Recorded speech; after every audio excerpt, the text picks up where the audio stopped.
वही परमार्थ से एक द्रव्य अपने कार्य को छोड़कर अन्य द्रव्य के कार्य में निमित्त ही होता है और वह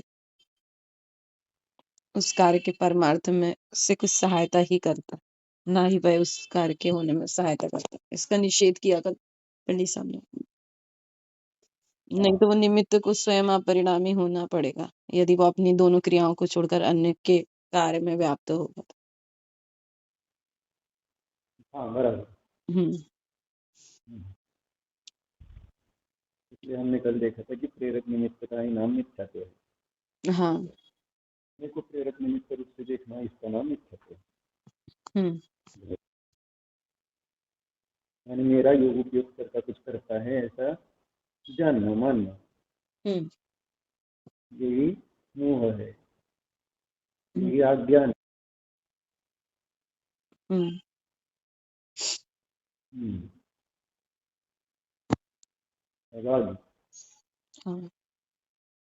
इसमें मात्र अन्वय व्यतिरेक के आधार पर और काल प्रत्यय सतिवश यह व्यवहार किया जाता है कि इसने इसका कार्य किया या यह इसके कार्य में सहायक है।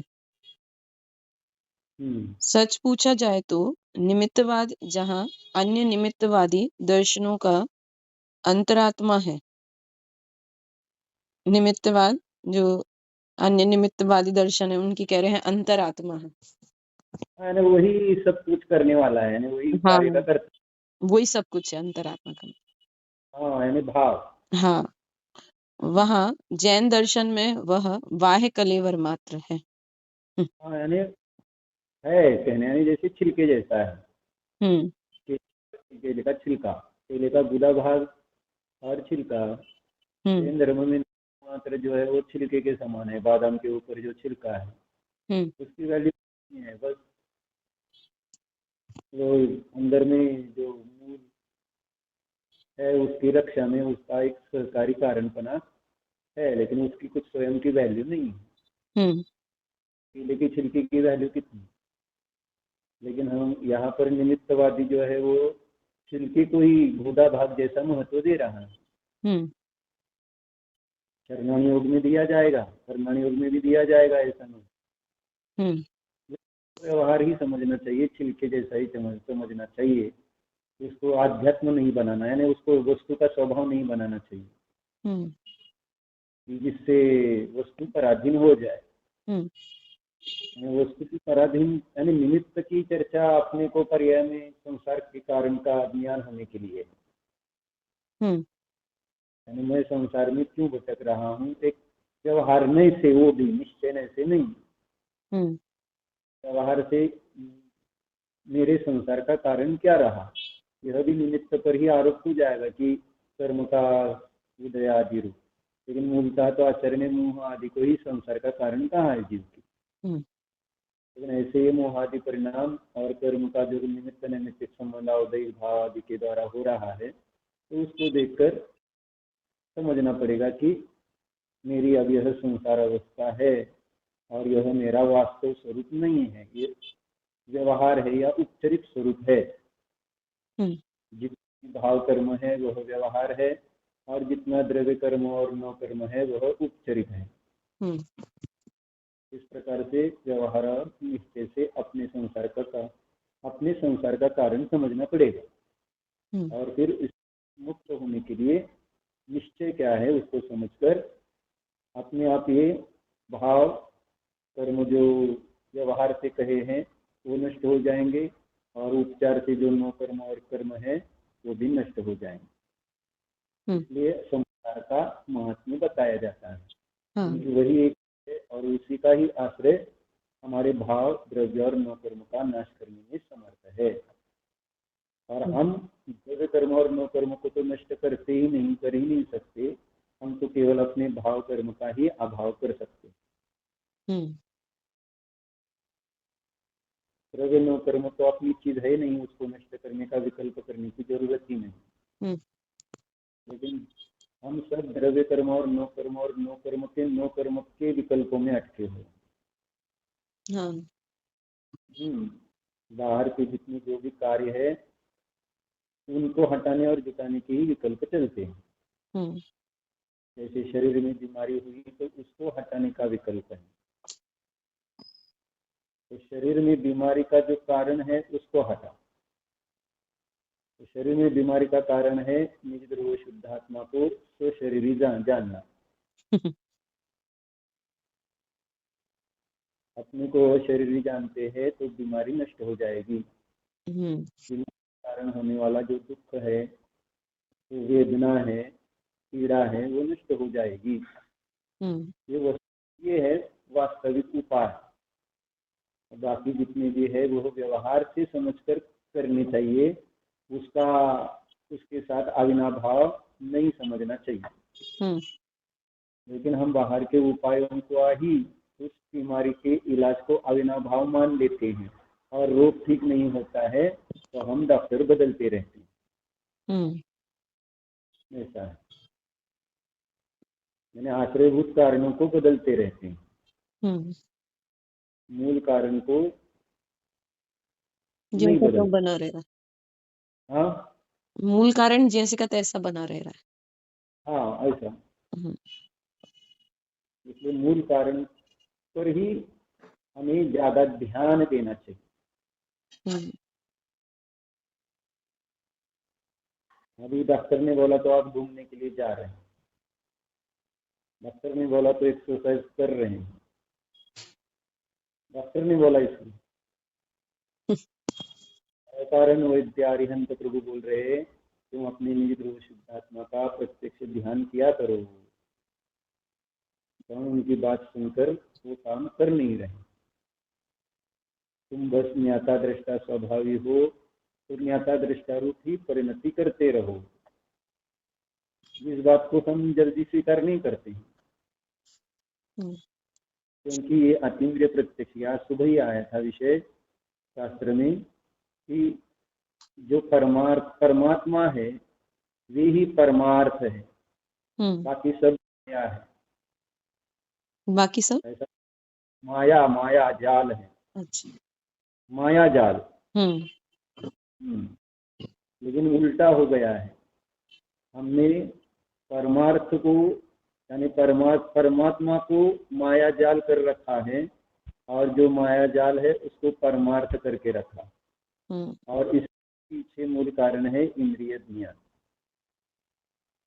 इंद्रिय ज्ञान के कारण माया जाल रूप जो पदार्थ है वे हमें परमार्थ रूप भाषित हो रहे हैं, और जो परमार्थ रूप परमात्मा है वे हमें माया जाल यानी जितना धर्म है वो है जैसा भाषित नहीं हो रहा, क्योंकि हमारे पास अतीन्द्रिय ज्ञान का अभाव है। यानी अतीन्द्रिय ज्ञान वास्तविक है, सत्य है, लेकिन अतीन्द्रिय ज्ञान की सत्यता भाषित नहीं होती। इसलिए हमने परमात्मा के दर्शन से परमात्मा बनने के भाव नहीं आते। रोज में कितनी बार हमें परमात्मा बनने की भावना रहती है, परमात्मा ही अपने ज्ञान में रहते, क्योंकि मेरा लक्ष्य तो परमात्मा बनने का है। कोई भी काम करते हुए हमें ये ध्यान रहता है क्या?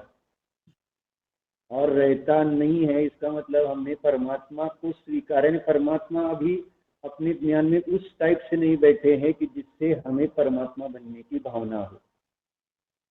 हमने परमात्मा के गुणों की स्तुति चर्चा तो करते रहते हैं पूजा आदि के द्वारा,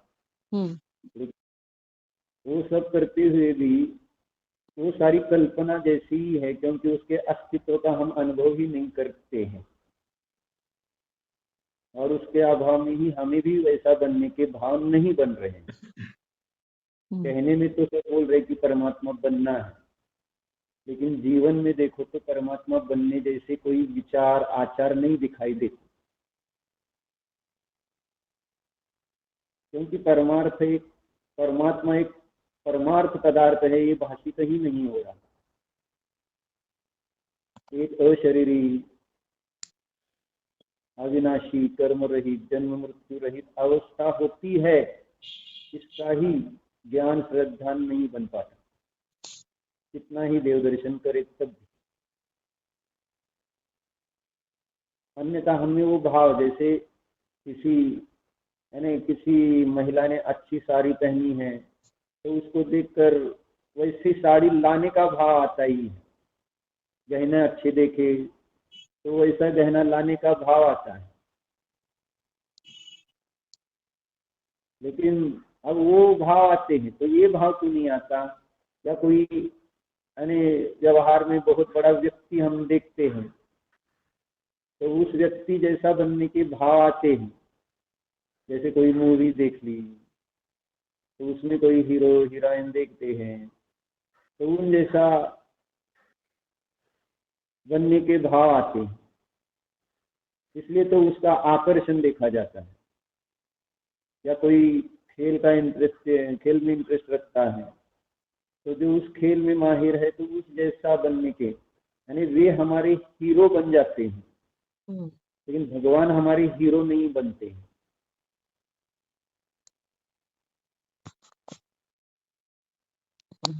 क्योंकि भगवान इंद्रिय ज्ञान के विषय नहीं है, इसलिए he is not my hero. मेरे हीरो इंद्रिय ज्ञान से दिखने वाले जो शरीर वाले हैं वे ही हमारे हीरो रहते हैं।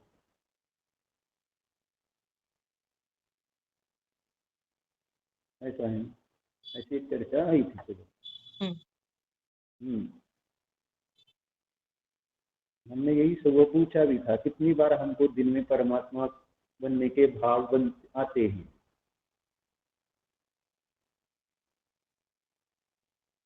यानी परमात्मा कोई एक महान वस्तु है ऐसा नहीं विचार में आता ना। यानी वो भाव से महानता भाषित होनी चाहिए। यानी उसका आध्यात्मिक वर्णन करने से या बहिरंग वैभव करने से नहीं, वो भाव विशुद्ध।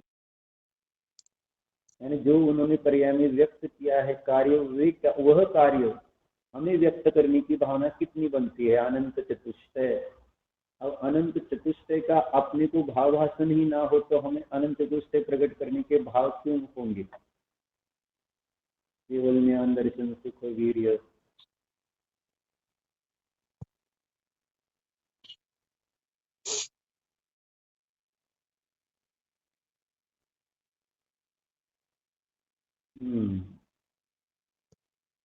इसलिए हमें जरा चिंतन बढ़ाना पड़ेगा, ऐसा कहा था। ये तो लोग रोज आ रहे हैं मंदिर में, दर्शन कर रहे हैं, तो दर्शन से कहाँ ये परिणाम बन रहे कि ये तो दर्शन के लिए रखी गई एक चीज है। जैसे म्यूजियम में रखे गए पदार्थ जो देखने के लिए होते हैं, ऐसे ही भगवान बस देखने के लिए है। जरा मुद्रा वगैरह अच्छी है या अगर संगमरमर की है, बड़ी है, तो बस तो जैसे म्यूजियम की चीजें हैं ऐसे ही भगवान एक म्यूजियम की चीज बनाकर रखी है हम। दर्शन के लिए है ना वो। दर्शन माने देखना, उससे और विशेषता उसमें क्या है? वहां पर भी वो कोई अच्छी अच्छी चीजें म्यूजियम में देखते तो हम वहां भी पूजा कर लेते हैं, माने स्तुति करते हैं। हाँ। स्तुति माने पूजा। तो ऐसे हमने इस मूर्ति को देखा और स्तुति कर दी, देखकर ही तो किया ना मात्र, और विशेष क्या है?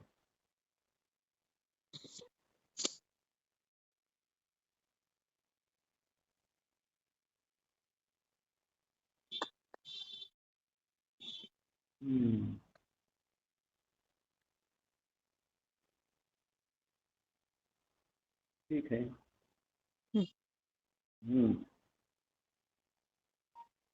इसलिए यहाँ ये कह रहे कि सच पूछा जाए तो नियम निमित्तवाद जहाँ अन्य निमित्तवादी दर्शनों का अंतरात्मा है।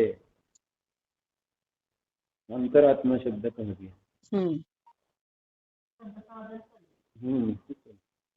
तिथंच खाली का त्याला पण तिथं वाचलं खाली सापडलं नाही.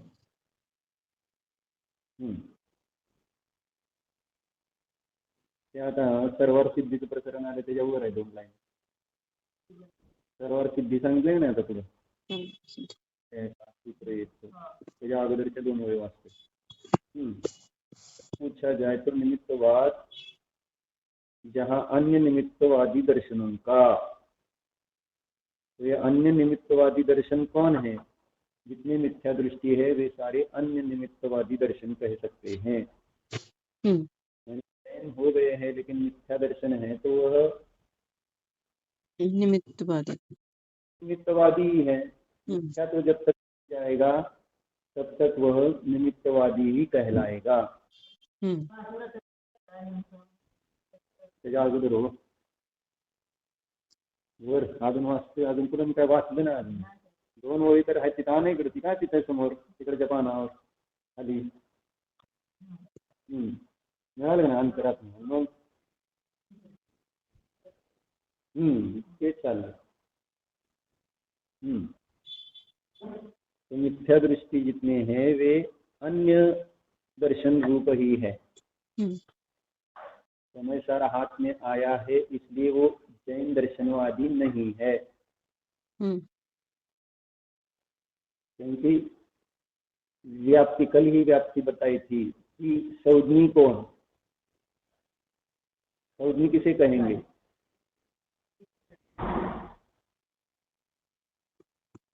किसे कहते हैं सौजनी? जिसमें हित का विचार करने की, तत्व का विचार करने की सामर्थ्य शक्ति है। नहीं, सम्यक दृष्टि सो सौजनी। क्योंकि मन का मूल प्रयोजन है सम्यक दर्शन। क्योंकि सम्यक दर्शन की उत्पत्ति में पहली शर्त रखी है मन होना जरूरी है। जब विचार में आया ना प्रथम उपशम दृष्टि साकार उपयोगी हो, संगी पंचेंद्रिय पर्याप्तक हो, साकार उपयोगी हो और जो करण लब्धि में माने प्रवेश कर गए। सौजनी होना चाहिए पहली शर्त रखी। हाँ, पंचेंद्रिय पर्याप्त। तो सम्यक दर्शन का सौजनीपना से व्याप्ति हो गई ना। बिना सौजनी के सम्यक्त्व नहीं होगा। माने सौजनीपना सम्यक्त्व के लिए ही है और सम्यक्त्व नहीं है तो सौजनीपना होना न होना एक जैसा है। कहने के लिए मन वाला है लेकिन मन का उपयोग सम्यक दर्शन के लिए नहीं किया है तो फिर वो मन होना इससे लाभ क्या है? मन का प्रयोजन है सम्यक दर्शन के लिए। हाँ। और सम्यक दर्शन नहीं किया तो मन किस काम का? स्तुति में आया ना, सैनी हो के असैनी है। हाँ, आया है कैसे? हाँ आया ना, जिनवाणी स्तुति पढ़ते ना। कौन सी? उसमें तो ये आया, जो ना सुनत है यह जिनवाणी सैनी हो के असैनी है। हमारे यहाँ नहीं चलती है। कौन शुरू की लाइन कैसे? जिनवाणी मोक्ष, हाँ, जिनवाणी मोक्ष न सैनी है, जिनवाणी याद है। अच्छा, जिनवाणी मोक्ष नसैनी है म्हणजे शिड़े। हाँ। नहीं ऐसा लगेगा नसैनी है माने सौजनी नहीं है जिनवाणी। नसैनी माने को सीढ़ी को बोलते हैं नसैनी। वही हमने यहाँ बताया लोगों को। नसैनी शब्द का अर्थ सीढ़ी। इनके भागचंद जी की। अच्छा। तो सभी ज्ञानी के मत एक होते हैं, आज मुझे भी समझ में आ गया।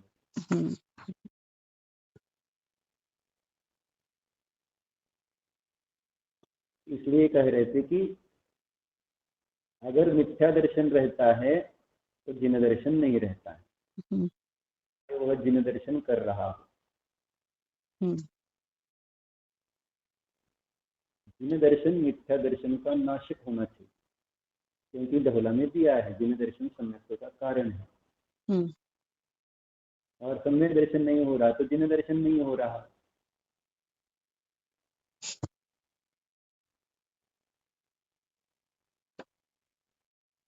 यानी उस पर व्यवहार यानी उपचार का भी आरोप नहीं आ रहा।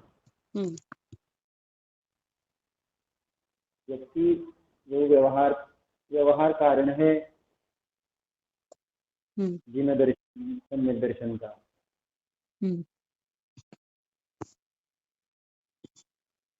तो व्यवहार कारण होते हुए भी हमारे अंदर सम्य दर्शन कार्य रूप प्रकट नहीं हो रहा, तो वह व्यवहाराभास हो गया। उसके लिए जो दर्शन कर रहा है उसके लिए भगवान व्यवहाराभास नहीं हो रहे हैं। हाँ। व्यवहार के विषयों को व्यवहाराभास नहीं कर रहे हैं। व्यवहार के विषयों को जो ग्रहण कर रहा है विपरीत रूप से, वह व्यवहाराभास है। यानी ज्ञान में आभास है, विषय में आभास नहीं। तो मिथ्या दर्शन के सद्भाव में प्रवचन भी करे तो भी वह आभास ही होगा। यानी क्या प्रवचन कर रहा है और कैसा कर रहा है वो सारा गौण है, इसलिए हम कह रहे हैं विषय कितना आ रहा है ये गौण है, सम्यक दर्शन कितना आ रहा है वो मुख्य है।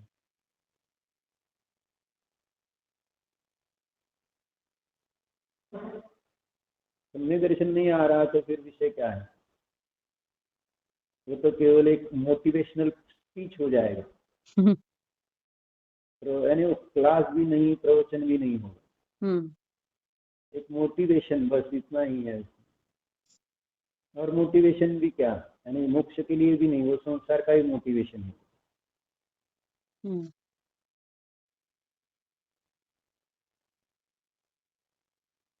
इसलिए जितना भी अन्य दर्शन है वो निमित्त को प्रदान करता है, और इसलिए उनके यहाँ निमित्त को अंतर आत्मा माना गया है कार्य का। यानी अंतरात्मा का अर्थ हो गया अंतरंग कारण। कार्य होने के दो कारण मानते हैं, तो इसमें वो निमित्त को अंतरंग कारण मान रहे हैं कार्य उत्पत्ति के लिए। अंतरंग कारण है रोटी बनने का, अंतरंग कारण जैसा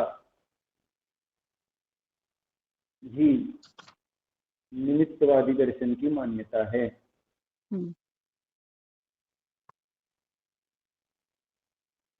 और जो उपादान कारण है उसको बहिरंग कारण कर दिया है। यानी उपादान कारण में योग्यता है अनेक प्रकार की, पर कार्य तो होगा निमित्त के अनुसार।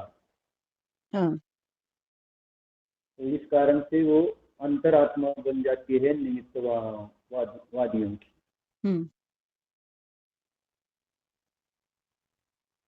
और इससे ही आकुलता और व्याकुलता होती है, क्योंकि जब निमित्त मान लिया जाता है और कार्य नहीं होता हुआ देखते हैं तो आकुलता होती है।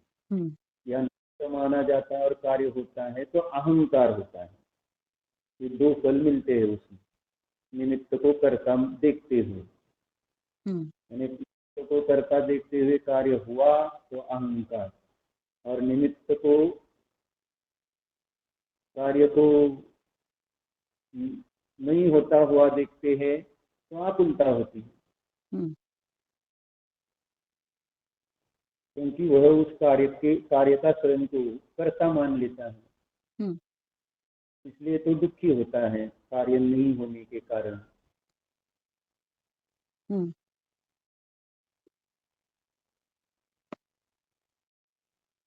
इसलिए कार्य कारण भाव यानी कर्ता कर्म भाव का अच्छी तरह से ज्ञान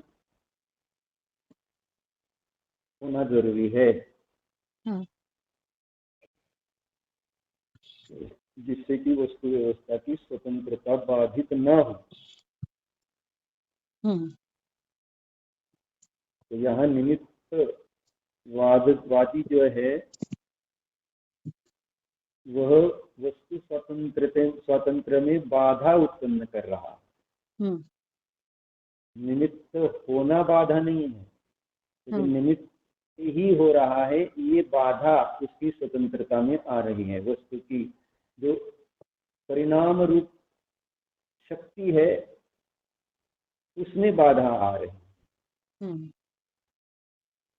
वस्तु में होने वाले उत्पाद व्यय का कर्ता अन्य को माना जा रहा है सर्वथा।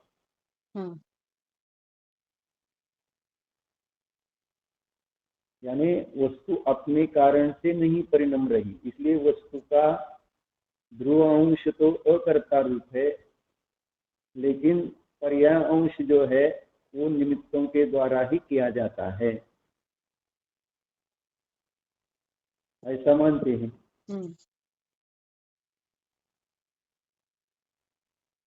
निमित्ताधीन दृष्टि हो जाती है।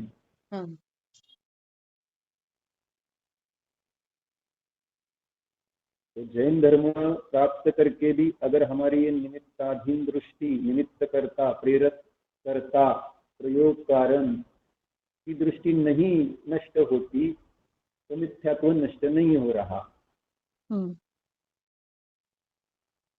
और ये जिन धर्म ही मिथ्यात्व का नाश करने में समर्थ है, क्योंकि अनेकांतात्मक वस्तु जिसमें अर्थ क्रिया बनती है ऐसा जिन मत में ही बताया है, अन्य मत में नहीं।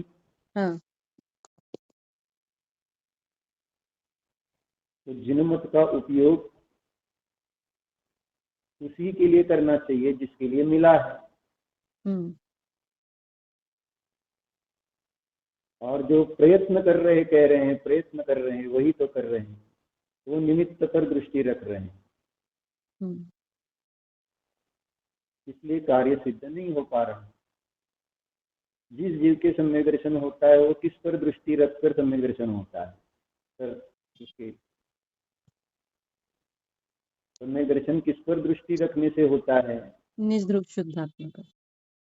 यानी यहाँ पर आप उपादान की अपेक्षा से बात करेंगे कि निमित्त पर दृष्टि रखकर सम्यक दर्शन नहीं होता, उपादान पर दृष्टि रखनी पड़ेगी। जैसे पर्याय को लक्ष्य करने से सम्यक दर्शन नहीं होता, ध्रुव को लक्ष्य करने से सम्यक दर्शन होता है।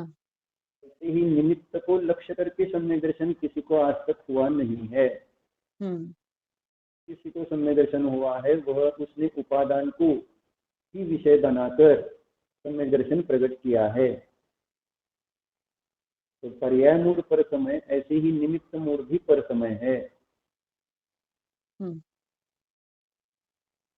ऐसा है, निमित्त मूड कह रहा हूँ, निमित्त को मानने वाला नहीं। हाँ, निमित्तों में मूड।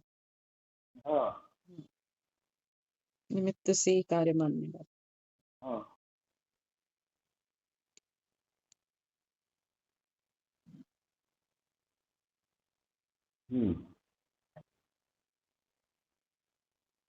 इसलिए कहा कि सच पूछा जाए तो निमित्तवाद जहाँ अन्य निमित्तवादी दर्शनों का अंतरात्मा है, वहाँ जैन दर्शन में वह बाह्य कलेवर मात्र है। अच्छा कहा, कलेवर मात्र है। ठीक है ना, कलेवर की हमने कलेवर रूप से उसको स्वीकार किया है, उसको आकाश पुष्प जैसा नहीं कहा निमित्त को, यानी उसके अस्तित्व का अभाव नहीं कर रहे हैं। वो है, लेकिन कैसा है? तो कलेवर मात्र है। कलेवर माने शरीर।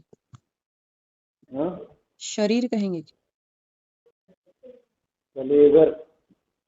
कलेवर का अर्थ तो शरीर मात्र ही ऐसा है। तो शरीर मात्र कहने का अर्थ है यहाँ छिलके के समान, इसलिए कहा ना। कलेवर मात्र माने जिसमें कुछ जान नहीं है, ऐसा कह सकते हैं। क्योंकि शरीर में जान नहीं होती, ज्ञान नहीं होता, इसलिए उसको कलेवर। इसलिए निमित्त में जान नहीं है और निमित्त में जान डालने की कोशिश कर रहा है निमित्तवादी। निमित्त कर्तावादी निमित्त में जान डाल रहा है, जैसे आज्ञा ने जो शरीर में जान डालता है। जितने भी पुद्गल अजीव संयोगी पदार्थ है उसमें जान रखता है। ऐसे ही यहाँ निमित्त में जान रखना, और ये एक ही है। कलेवर को कलेवर ही रखो, उसको आत्मा नहीं। आत्मा, एक आत्मा और एक कलेवर, दो चीजें, अंतरात्मा और अंतरात्मा को कलेवर मत करो, कलेवर को अंतरात्मा मत करो। किसी का नाम मिथ्यात्व है अगर अंतरात्मा को कलेवर कर रहे हैं। किसी तत्व की विपरीत विपरीत मान्यता कही है। जीव को अजीव, अजीव को जीव मानना।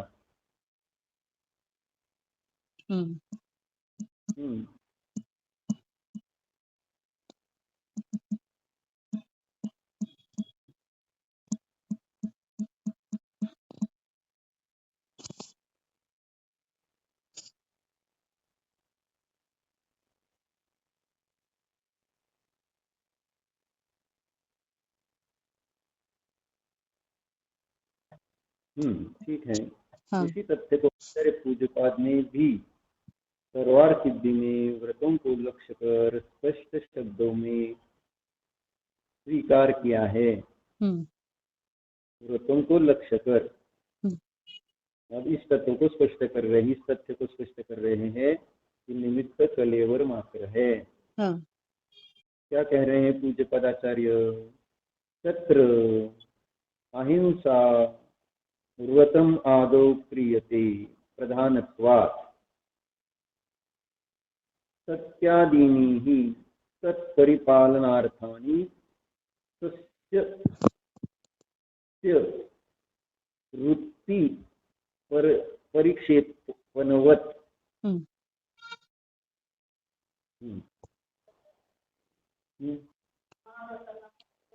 ये 7वां अध्याय भैया, इसमें जो 6वां अध्याय लिखा ना, 7वां है क्या?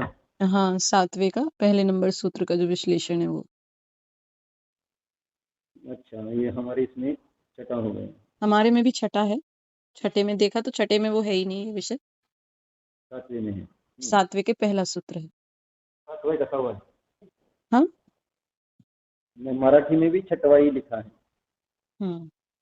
आपने देखा ना सर्वार सिद्धि में? हाँ, देखा ना। तो 7वें अध्याय का करो।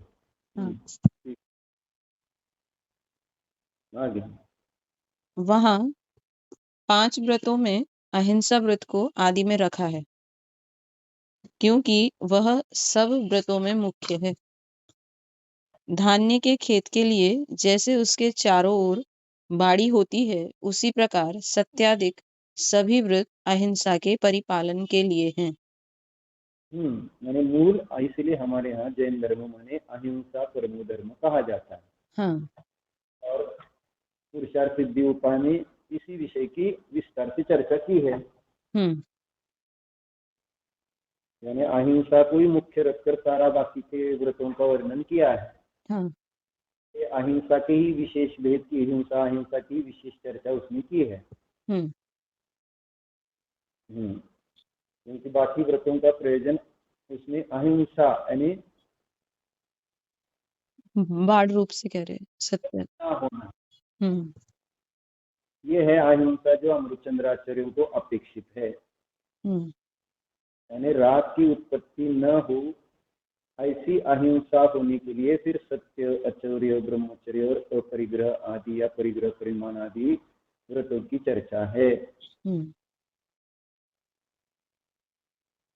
क्योंकि राग से पहले अपनी हिंसा करता है और बाद में दूसरे की करता है। दूसरे की हो या ना हो, राग से अपनी हिंसा हो जाती है।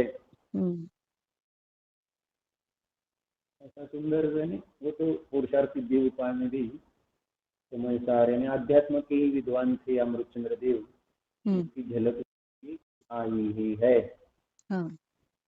कर्मण योग लिखते हुए, और वो भी श्रावकाचार है।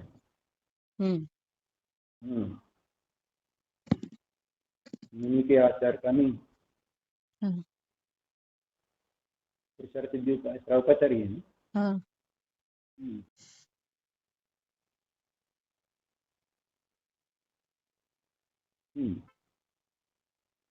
तो यहाँ वही कहा कि अहिंसा, अब इसका स्पष्टीकरण कर रहे हैं। यानी अहिंसा के लिए ही बाकी के व्रतों की चर्चा ये कह रहे हैं ना। क्या लिखा है? व्रत को आदि में रखा है क्योंकि वह सब व्रतों में मुख्य है। ऐसे ही उपादान मुख्य है और निमित्त सहकारी है। ऐसे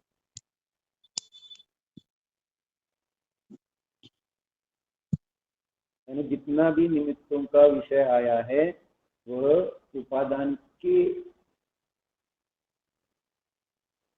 उपादान में जो कार्य हो रहा है उसकी सहकारिता की ही मात्र उसमें बात आई है, बाकी दूसरा कुछ नहीं।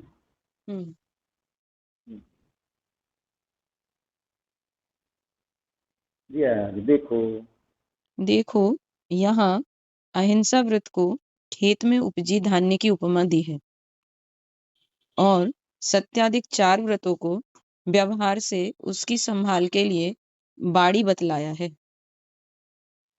यह तो प्रत्येक स्वाध्याय प्रेमी जानता है कि प्रकृति में अहिंसा और सत्याधिक दोनों आत्मा के शुभ परिणाम हैं। इस प्रकार एक आत्मपने की अपेक्षा दोनों में अभेद होने पर भी आचार्य ने भेद विवक्षा में अहिंसा को कार्य और सत्याधिक को उसके बने रहने का व्यवहार हेतु अर्थात निमित्त कहा है। क्या कहा? अच्छा स्पष्टीकरण क्या है? एक प्रकरण तो है व्रतादिकों का, हाँ। उससे और उपादान की अच्छी चर्चा ली ना। हाँ। कह रहे हैं दोनों, उन्होंने बताया कि अहिंसा जो व्रत है वह खेत में उपजी धान्य की उपमा दी है, उसको अनाज कहा है, और उस अनाज की रक्षा के लिए माने वो जो धान्य उसकी रक्षा के लिए 4 जो व्रत हैं उनको बाढ़ रूप से बतला रहे हैं। हैं दोनों शुभ परिणाम, अहिंसा भी और सत्याधिक जो 4 व्रत हैं वो भी, लेकिन एक आत्मपने की अपेक्षा से दोनों में अभेद होने पर भी, शुभ परिणाम होने पर भी आचार्य ने दोनों में भेद कर दिया, कार्य और उसका कारण की अपेक्षा से, कारण की अपेक्षा से। हाँ, तो अहिंसा को कहा है कार्य और सत्याधिक 4 व्रतों को कह रहे हैं हेतु या कारण। और जबकि दोनों हैं शुभ परिणामी। शुभ परिणामों की चर्चा नहीं कर रहे हैं। हाँ, वो शुभ परिणाम की चर्चा नहीं कर रहे, यहाँ कारण कार्यता बता रहे हैं दोनों में। इसलिए यहाँ वो विषय गौण है। हाँ, यहाँ निमित्त और उपादान की अपेक्षा से इन दोनों में जो कार्य कारण भाव है वो बता रहे हैं।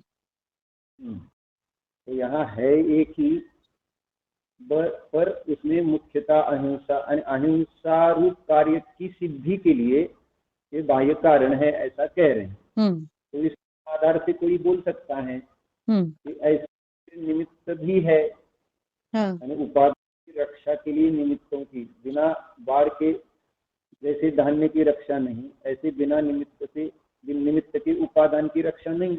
इसलिए निमित्त का भी इम्पोर्टेंस आ जाएगा ना।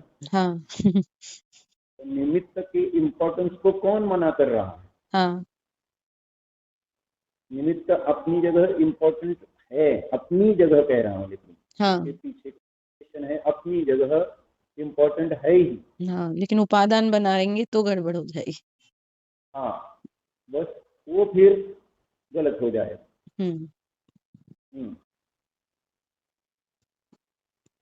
यानी उपादान में जब कार्य बन रहा है, बनेगा किसी भी अपेक्षा से उसको समझते हुए, तो ये बाह्य में सहकारी कारण रूप से अपेक्षित है ही, यानी वहां पर होंगे देव शास्त्र गुरु की श्रद्धा आदि।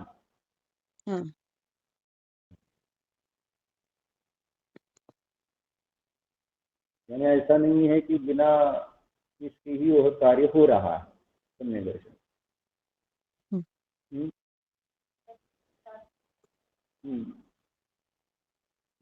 महाराज जी के चार्ट में जो असद्भुत व्यवहार से व्यवस्था बताई उपादान निमित्त की, उपादान भी 100% है और निमित्त भी 100% है। तो व्यवहार से दोनों 100% स्वीकार किए गए हैं। तो व्यवहार से दोनों का इम्पोर्टेंस उतना ही बताया है, कम ज्यादा नहीं। तत्व की अपेक्षा से उपादान का इम्पोर्टेंस 100% है और निमित्त का इम्पोर्टेंस 0%। ये यहाँ पर बता रहे हैं। हाँ। आत्माश्रित कार्यों की अपेक्षा से चर्चा चल रही है, पराश्रित की अपेक्षा से नहीं। और पराश्रित अपनी जगह है और वह व्यवहार है, ये भी अच्छी तरह से समझना पड़ेगा। व्यवहार है, यानी व्यवहार है माने उपचार है, यानी एक दूसरे का कुछ कर नहीं रहे हैं, कहने के लिए बस कह रहे हैं, लेकिन दोनों भी एक दूसरे में कुछ नहीं कर रहे। कहना और करने में अंतर है। दोनों का अपना अपना अपने अपने काल में कार्य हो रहा है, अपने में हो रहा है।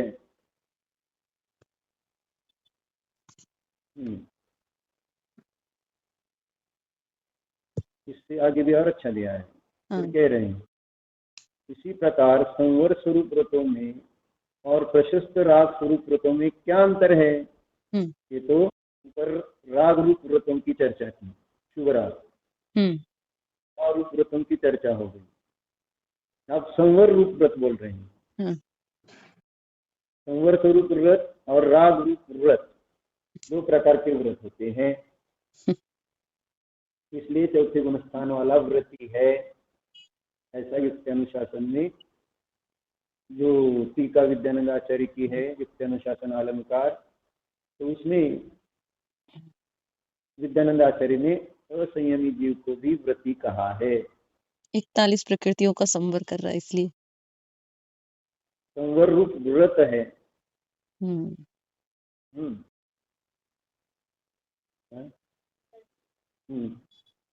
कर्म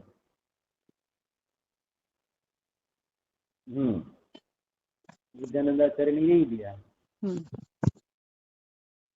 और वो सारी चर्चा पढ़ी भी थी हमने, उसको फिर देशव्रती कहेंगे तो देशव्रती और फिर अव्रती में अंतर क्या रहेगा वगैरह, और उस सब का समाधान वहाँ अच्छी तरह से दिया है। तो अव्रति पर अन्याय नहीं कर रहे हैं, सम्यक दृष्टि अव्रति पर अन्याय नहीं कर रहे हैं, और वर्तमान में सभी अव्रति सम्यक दृष्टि पर अन्याय कर रहे हैं। उसे शुद्धोपयोग नहीं कहते हुए, होता नहीं कहते हुए, बस शुभ भाव रूप तक ही उसको सीमित रखकर और उसके व्रतों के अभाव के कारण मोक्ष मार्गी भी उपचार से कहते हुए अन्याय किया जा रहा है। ये अक्षम्य अपराध है,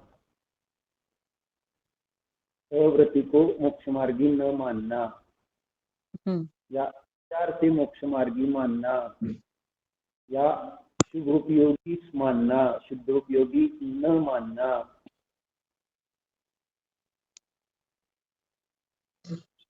सर्वथा ऐसा करने से उस पर अन्याय हो रहा है। उसको सर्वथा सरागी ही मानना, वीतरागी किंचित भी नहीं मानना, उसको निश्चय रत्नत्रय किंचित भी नहीं मानना, सर्वथा व्यवहार रत्नत्रय ही मानना बहुत बड़ा अन्याय है। अब ये जो समझे उसको पकड़ में आए कि किस प्रकार से अव्रति पर अन्याय हो रहा है। अव्रति के लिए भी अन्याय, अनिति अभक्ष की शर्तें रखना यह भी अन्याय है।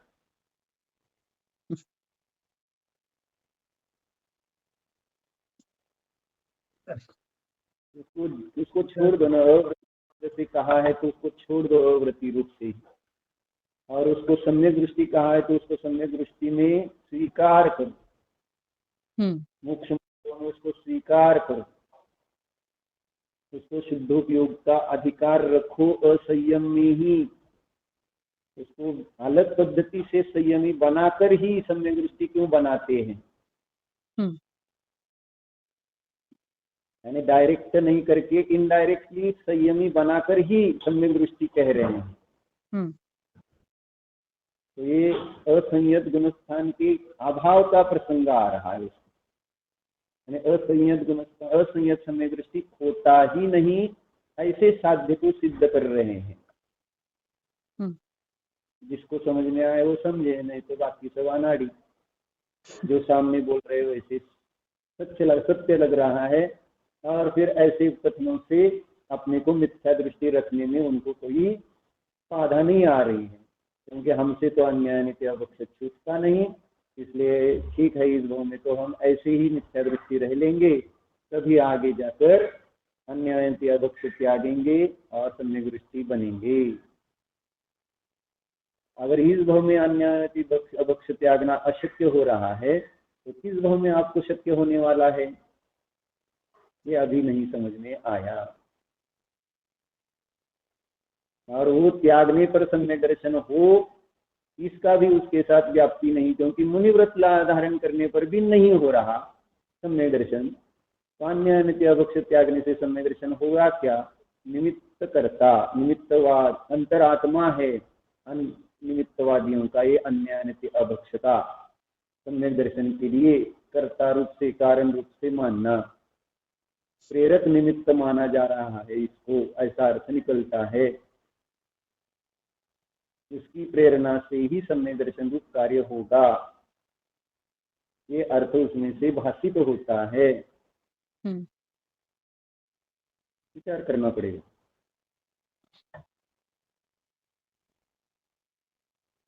क्योंकि कार्य जो हम पढ़ रहे हैं उसमें तो कहीं बैठेगा ही नहीं। जैसे अभी हमने जो पढ़ा यानी वो अपने में है, ये अपने में है, निमित्त अपने में है, उपादान अपने में है। यही तो कल से हम चर्चा कर रहे हैं। शंकाकार की उसी शंका का तो समाधान चल रहा है अभी इस प्रकार में। तो अभी तो वही कह रहा है, कार्य तो उपादान में हो रहा है, लेकिन निमित्त की जरूरत है उस कार्य को उत्पन्न करने के लिए। ऐसे ही अन्य नित्य अभक्ष के त्याग के निमित्त की जरूरत है, बाह्य द्रव्यलिंग की जरूरत है। ये भाव निकल कर आ रहे हैं जो उसके द्वारा ही सम्यक दर्शन मानते हैं। यानी कारण कार्य संबंध मान लिया है उन्होंने, उन दोनों ने।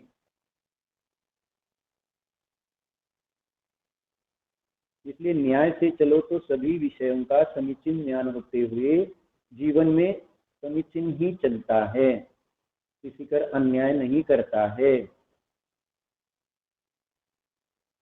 और संयमी पर भी नहीं और संयमियों पर भी अन्याय नहीं करता। ऐसा है।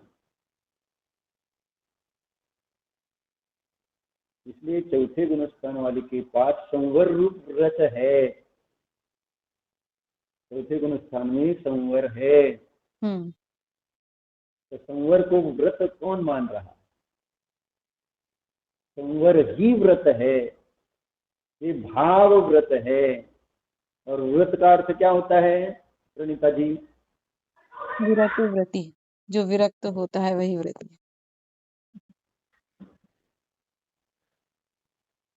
व्रत, व्रति माने विरक्त। यह कहाँ अर्थ निकला? व्रत वैराग्य होता है वृत्ति, विरक्ति का अर्थ। व्रत का अर्थ क्या है? व्रत का अर्थ क्या है? शब्दार्थ, शब्द व्युत्पत्ति अर्थ है दोषों को त्यागना, इसको कहते हैं व्रत। और दोष क्या कहे हैं देवागम सूत्र में? भाव कर्म को दोष कहा है। दोष आवरण योर हानिर। दोष आवरण। तो व्रत माने दोष त्यागना, माने भाव कर्म त्यागना, माने भाव मिथ्यात्व का त्याग किया। तो ये सबसे बड़ा व्रत आया। सम्यक दर्शन ही व्रत है। लेकिन सम्यक दर्शन को व्रत कौन मानता है? जब तक बहिरंग में क्रियात्मक व्रत धारण नहीं किए जाते तब तक व्रत व्रती नहीं कहलाता।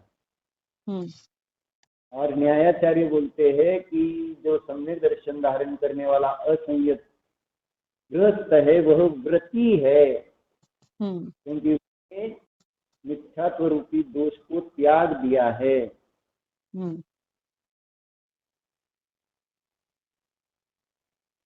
सम्यक दर्शन रूप व्रत स्वीकार किया है,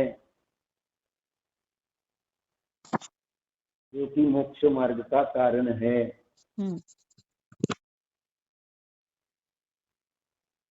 अब ये विचार कौन करेगा? जिसको यानी जो सम्यक दर्शन करेगा वो विचार ये कर सकता है। और जो सम्यक दर्शन न करके केवल बातें करेगा तो वो फिर वो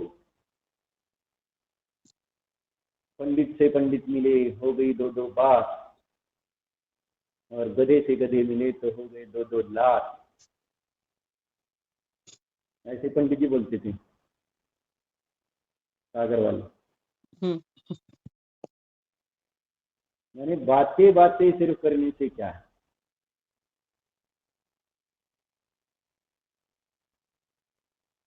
इसलिए अच्छा दिया ना।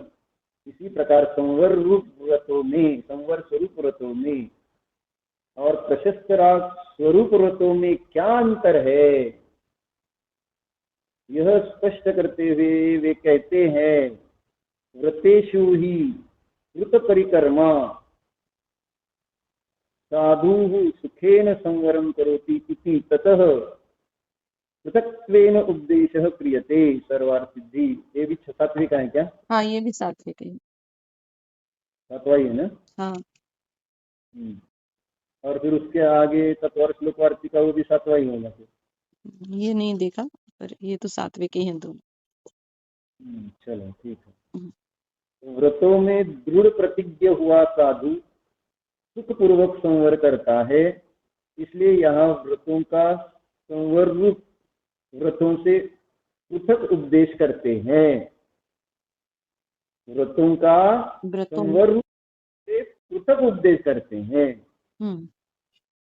इसको ही अकलंक देव ने अच्छी भाषा में लिखा है और स्पष्ट किया है। यही अभिप्राय आचार्य कलंक देव ने तत्वार्थ वार्तिक में भी व्यक्त किया है। आचार्य विद्यानंद तो व्रतों को संवर से पृथक बतलाते हुए लिखते हैं। देखो, यानी उन्होंने तो संवर से व्रतों को पृथक ही कहा है। क्या लिखते हैं? न संवर व्रतानी परिस्पंदन दर्शना। कितना अच्छा है। तो व्रतों में परिस्पंदन पाया जाता है, और परिस्पंदन जहाँ है वहाँ आश्रव है संवर। योग के कारण आश्रव होता है, और योग माने परिस्पंदन। तो कितना हेतु दिया देखो, न संवर व्रतानी, पक्ष हो गया व्रत, और साध्य हो गया न संवर, और हेतु हो गया परिस्पंदन दर्शना। गुप्त्यादि संवर परिकर्मत्वाच्च, व्रत संवर स्वरूप नहीं है, क्योंकि व्रतों में मन वचन काय की प्रवृत्ति देखी जाती है, तथा मन वचन और काय की निवृत्ति रूप गुप्ति और आदि संवर के परिकर्म स्वरूप है। व्रत समिति गुप्ति ये क्या है? परिकर्म है, बाढ़ जैसी है। ऐसा है।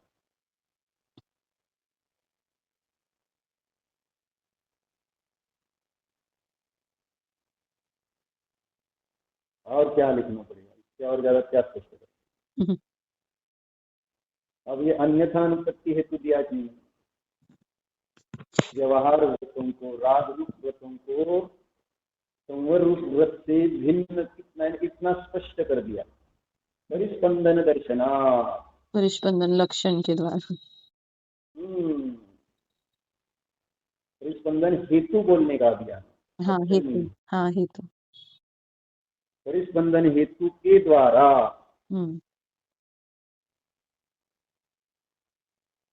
व्रतों को संवर से भिन्न किया।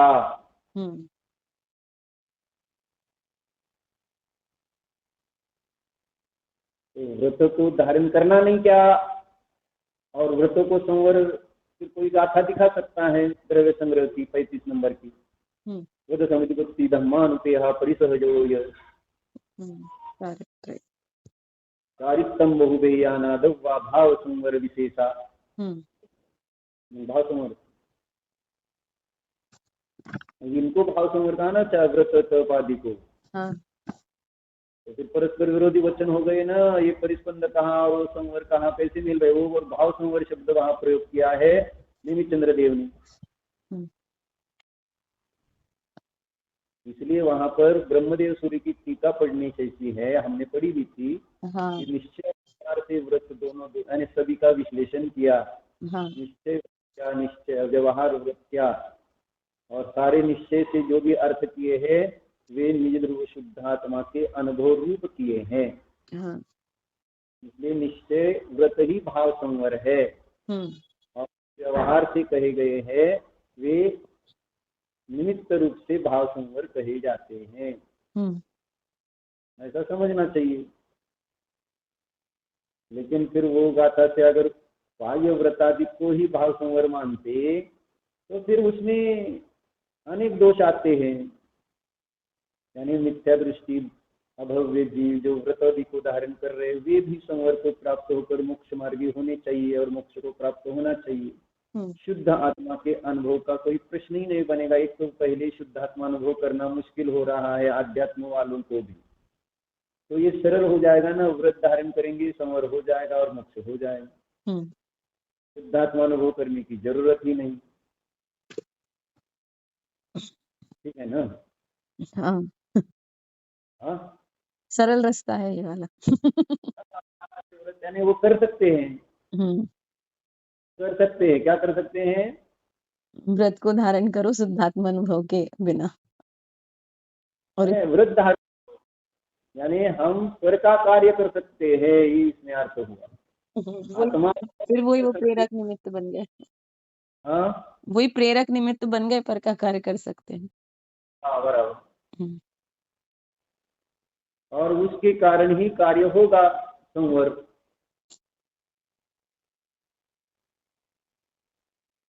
न संवर व्रतानि परिस्पंदन दर्शना।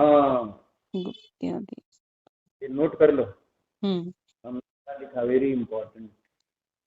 न संवर व्रतानि,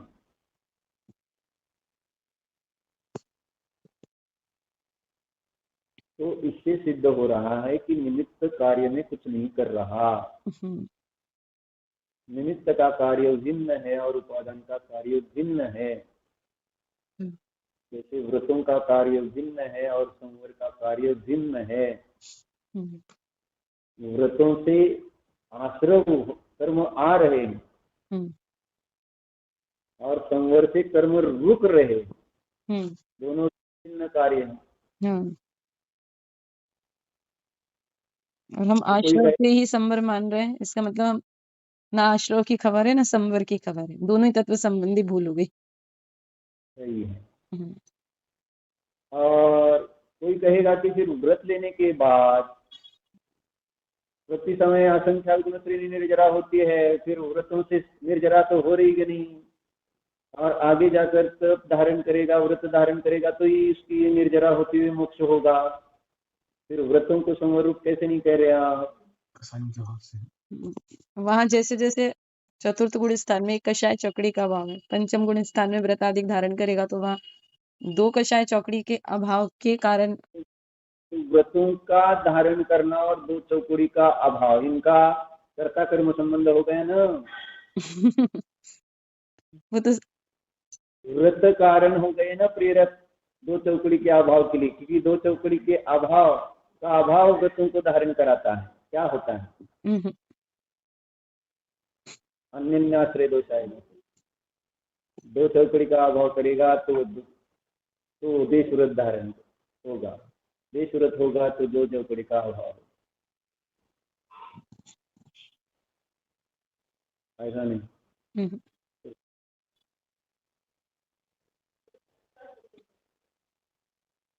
ऐसी व्याप्ति नहीं है। हाँ। जहाँ देश व्रत है वहाँ दो चौकड़ी का अभाव हो भी और नहीं हो, लेकिन जहाँ चौकड़ी का अभाव है वहाँ देश व्रत होगा ही होगा। हाँ। ऐसा न्याय है ना। लेकिन यहाँ पर ये सब निमित्त की अपेक्षा से बातें आई है। अंतरंग में परिणामों की विशुद्धि से दो चौकड़ी का अभाव हुआ है। उदासीन निमित्त तो अंतरंग निज ध्रुव शुद्धात्मा का अनुभव है, दो चौकड़ी के अभाव के लिए वो प्रेरक नहीं। निज ध्रुव शुद्धात्मा का अनुभव करता है तो उस समय अपने आप दो चौकड़ी का अभाव होता हुआ बहिरंग में व्रताधिक धारण करता है। वो कर्म अकर्म रूप हो जाते हैं। कर्म अकर्म हो जाता। बराबर।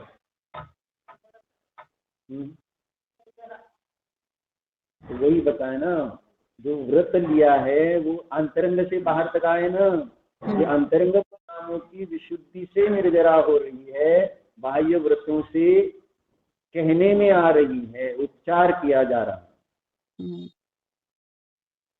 द्योत्य द्योतक भाव है, यानी बहिरंग देश व्रत द्योतक है और अंतरंग परिणाम की विशुद्धि द्योत्य है। लेकिन बहिरंग देश व्रत के कारण अंतरंग विशुद्धि है, ऐसी व्याप्ति नहीं है। क्योंकि जो देश व्रत धारण करेगा फिर उसकी वैसी देश व्रत दो चौकड़ी के अभाव वाली विशुद्धि बनेगी। लेकिन बाहर से केवल व्रत धारण करने से चौकड़ियों का अभाव होता हुआ नहीं देखा जा रहा है, इसीलिए तो वे प्रतिषेध्य है। निमित्त प्रतिषेध्य है और उपादान प्रतिषेधक है, कह सकते हैं। ठीक है। हाँ तो जानिए, निज तत्व को जानिए।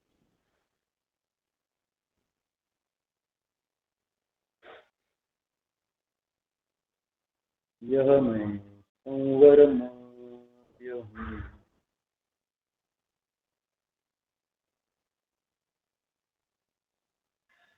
संवर स्वरूप हूँ।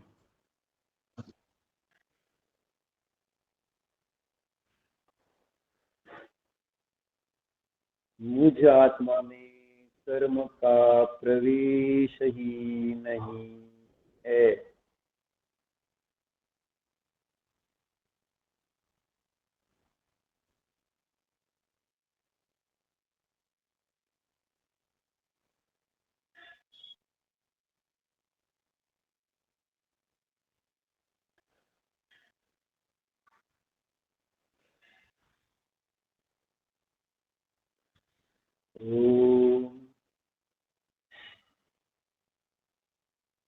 विसर्जन।